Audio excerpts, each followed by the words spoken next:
Okay, look at her. Shangela! Shangela. There you go, look at that woman.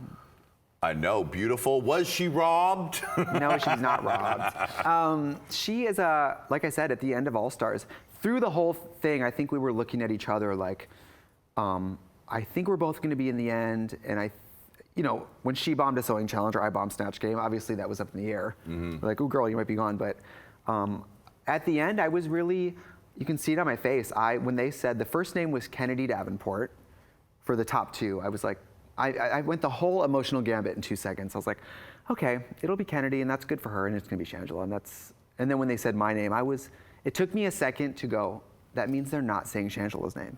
Because I was 100% ready, if I was gonna win, it was gonna be over her dead body. She's very competitive, and she's a superstar, and I was gagged, and you can see on her face just the disappointment, and that was a bummer. I was completely gagged. Why do you think so many of the other queens did not vote for her? Well, I think that there's moments where, like for example, when I was in the bottom in episode 4, a bomb snatch game, Shangela really made me feel like she might send me home. And I don't think she was going to. And it's stuff like that that's like great TV and very competitive, but maybe at the last second, if it's sort of a title that's about like being congenial, maybe if you were somebody who's recently eliminated, you were like, oh no, I didn't like that. Right. That TV moment was a little too TV. So I think it was maybe stuff like that. I mean, we never really got to hear why people picked what they, the only 2 people in the whole episode who said she should be in the top was me and Thorgy. Wow. So when you watch the episode, they say, who should you be in the top with? I'm like, oh my God, me and Shangela. She's the one to beat. Because, I mean, she really is somebody, you could turn on an iPhone and it could be a television show. Yeah, she could read the phone book. She would do it. So it was pretty shocking. And I think her and I have like a mutual respect. We're not calling each other like girlfriends, but I think we are sort of like passing rangers in the night, in that we took a bad experience on Drag Race and kind of spun gold from it. Sure did. And I think we mutually admire the hustle. I mean, girl, she's fine. She was hosting the GLAAD Awards last week. Doing okay. Like, she's cool. Yeah. I think she and I both, too, by the time we might have won All Stars, we both had learned the hard way that, like, you don't need to win anything to do whatever you want. True. And so I think people, honestly, were more heartbroken than she was, because she's Shangela. She perseveres. Yeah. She comes out of the ashes, you know? And there were no ashes, because on All Stars, nobody's a loser. That's true. Everyone's a winner. Yeah. She went straight to the red carpet with Lady Gaga. She's doing good. But I was gagged, and she was the one person there that, like, I was like, if I lose to her, I will be 100% proud of that. You know? Look at her. Oh my God. Tempest du jour.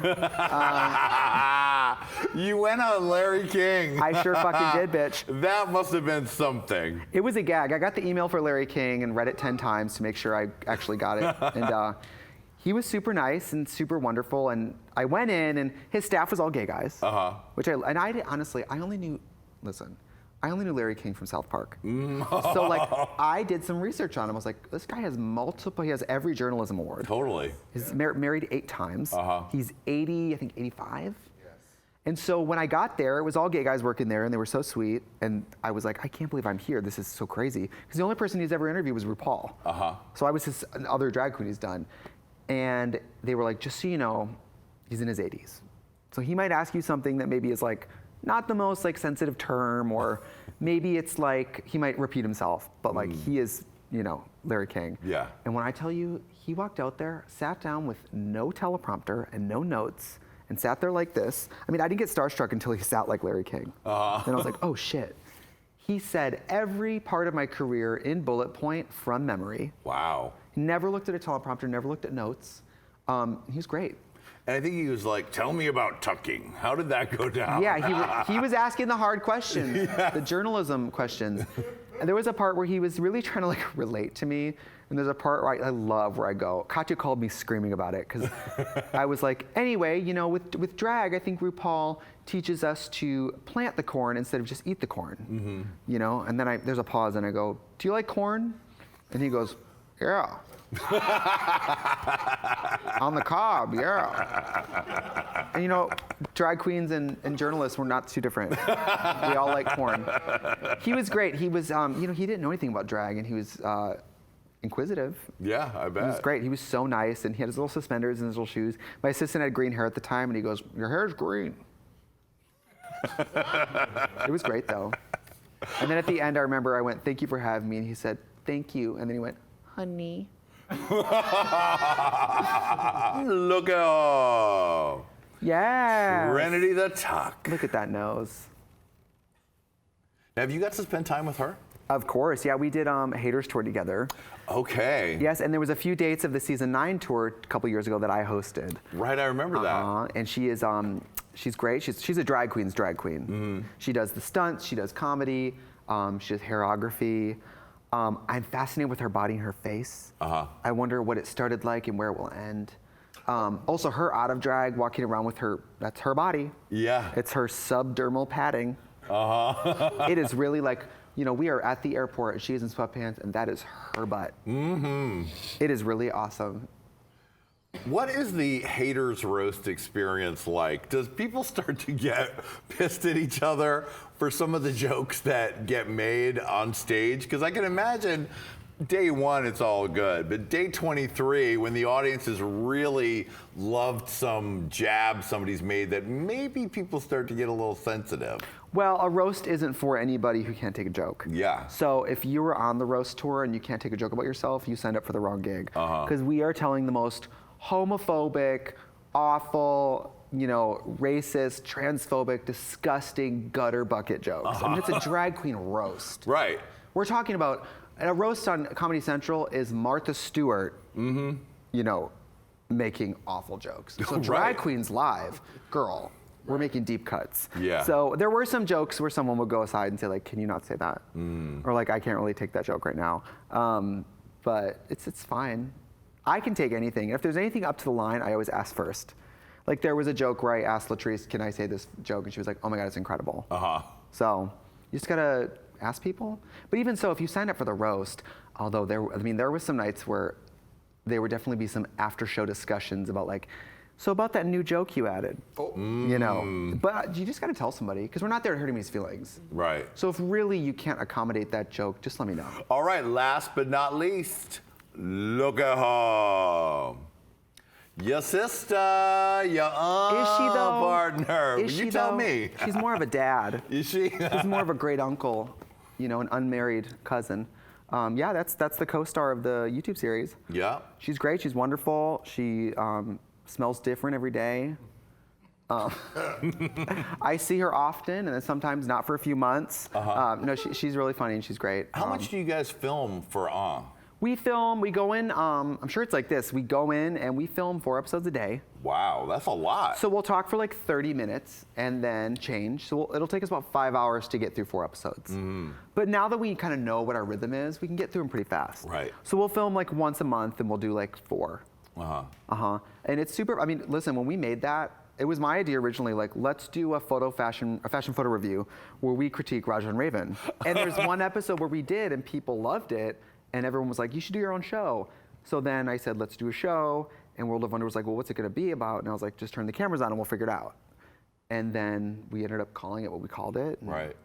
And they tried to tell you not to call it that? Yes, they were like, "No one's gonna know what that is." And obviously, they found out. Yeah, I remember when you guys came in to do your duo, Hey Qween, and that was right when Untucked had premiered on the web instead of on TV, and you were like, we got more views than Untucked, sweetie. Well, now I have a crown, so I can't say things like that. Oh, right, of course. I'll if I said that, you would just see like a red dot on my head and just RuPaul. You would hear that laugh and just dead. But no, it's a great series, and you'd be amazed. I mean, Drag Race, it's the hugest TV show ever. We all spend tens of thousands of dollars to go do All Stars.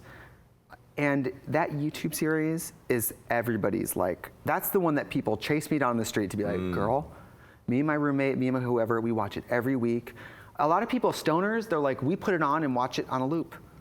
They're like, it's the show for smoking weed. Right. People love it. I mean, and we're 4 seasons in and the viewership is only growing, so I mean, we love it. It's both of our favorite things to do in drag. And World of Wonder wouldn't like me to say this, but it's not because we're retiring early from it. We just like it. So. Yeah. What was that first day back for the second incarnation of because you'd gone through all the drama with Rehab and the Trixie and Katya show, and then what was the decision to go back to it, and what was that first day like, and how did you resolve all those sort of experience that you had that year before? Well, we'd sort of resolved a lot of it. It's not in the documentary, it's not anywhere else, but there was a day where we went for a walk at Runyon Canyon, and we were keeping it very like casual chatting, and we were talking like an hour into a hike, and I remember she just turned to me and said like, "I'm just sorry." And I was like, "Yeah, great. I mean, you know." I remember she said like, she was like, "I didn't know if I didn't know who would be if I got on the other side of this, who would still be here. I didn't know." So I think she was just pleasantly surprised that like, friendship is not. We're not all friends with everyone because it's always easy. Right. And like, if you think I just ditch on my friends, you got me fucked up. So yeah. It was, and then when we got on set, I remember for the first after the TV series, I remember she stepped up for a smoke break, and me and Pete from World of Wonder, he looked around the camera and I looked at him and I was like, "We're back, bitch." Yeah. And it was like it never stopped. That's good. That's really good. You guys are both still killing it. She's doing incredible. She's on tour now. Her show, Help Me, I'm Dying. Yeah, have you seen it? Yes, well, I haven't seen it, but the title is so funny. Mm-hmm. Until last year, you know, we thought she was dying, but right.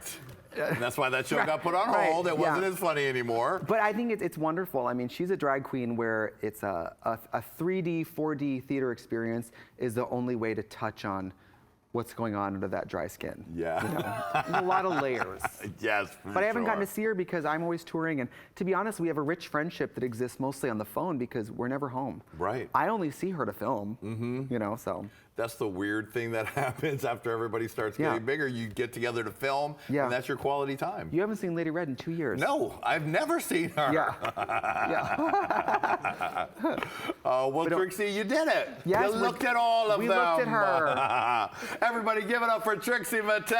Yay. Make sure you pick up all of this goodness, sweetie. Yes, put it all over your body. Yes, we're always so happy to see you, happy to get you on the couch, and congratulations on everything. We love you. Thank you. In 2 years, when I'm too famous, I'll definitely send flowers. Okay, sounds good. You're too famous now. We're lucky we got No, thank you for having me. I'll bet you I'll be here in 2 years, and it'll be like even fancier couch. You'll stone this. Well, if you can, it'll be more uncomfortable, but look incredible. Yes. Lady Red will be in a hammock. People will be fanning her. Yeah. All right, well, thank you to Lady Red. Thank you to Eddie Danger. Thank you to you, Trixie. And thanks to all of our viewers. Happy Pride, everyone. We'll see you on the next Hey Qween. And look at her. Look at her.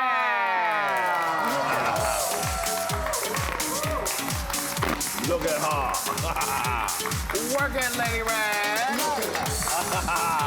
Miss Trixie is working.